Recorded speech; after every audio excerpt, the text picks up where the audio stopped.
இந்த ஷார்ட்ல ரெசிஸ்டார்ஸ் இன் parallel பத்தி பார்க்கலாம். அதுக்கு R1, R2, R3ன்ற 3 different resistors parallel connect பண்ணி அதை ஒரு சர்க்கியூட்டோட கனெக்ட் பண்ணிடுவோம்.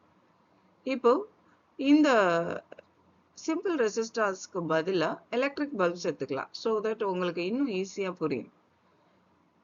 இந்த 3 எலக்ட்ரிக் பல்ப்ஸோட பொட்டன்ஷியல் டிஃபரன்ஸும் சப்ளை வோல்டேஜோட பொட்டன்ஷியல் டிஃபரன்ஸ்க்கு ஈக்குவலா இருக்கும்.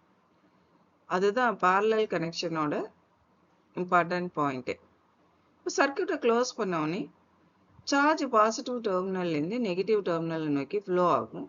ஸோ அதனால சர்க்கியூட்ல கரண்ட் பாஸ் ஆகும். கரண்ட் பாஸ் ஆகுறப்போ சர்க்கியூட்ல இருக்கிற பல்பும் க்ளோ ஆகும். இப்போ இந்த கரண்ட் பார்த்தீங்கன்னா இந்த ஜங்ஷனை அடைஞ்ச உடனே கொஞ்சம் அமௌண்ட் ஆஃப் கரண்ட் I1ன்ற கரண்ட்டை இங்க பாஸ் ஆகும். மீதி இருக்கிற கரண்ட் இந்த ஜங்ஷனை ரீச் ஆகும். இங்க ரீச் ஆன உடனே அதுல I2ன்ற கரண்ட் ஸ்பிளிட் அப் ஆகி இங்க இந்த பல்புக்கு பாஸ் ஆகும்.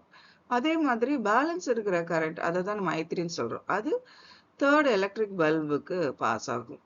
இந்த ஜங்ஷன் அடைஞ்ச உடனே அந்த 3 I1, I2, I3யும் கம்பைன்ட் ஆகி I கரண்டா இந்த சர்க்கியூட்ல பாஸ் ஆகும். அப்போ total current is equal to sum of I1, I2, I3ன்னு சொல்லலாம்.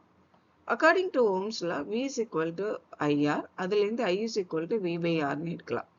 ஸோ இதே ஃபார்முலாவை I1, I2, I3க்கும் நம்ம அப்ளை பண்ணலாம். அப்போ இந்த வேல்யூஸை இந்த ஈக்குவேஷன்ல சப்ஸ்டியூட் பண்ணும். அப்போ V by RP is equal to V by R1 plus V by R2 plus V by R3ன்னு கிடைக்கும். ரைட் ஹேண்ட் சைட்ல V வந்து சேமா இருக்கு. ஸோ அதனால அதை காமனா எடுக்கலாம். காமனா எடுத்தோம்னா V into 1 by R1 plus 1 by R2 plus 1 by R3ன்னு கிடைக்கும். That is equal to V by RP. V cancel பண்ணிடலாம். அப்போ 1 by RP is equal to 1 by R1 plus 1 by R2 plus 1 by R3.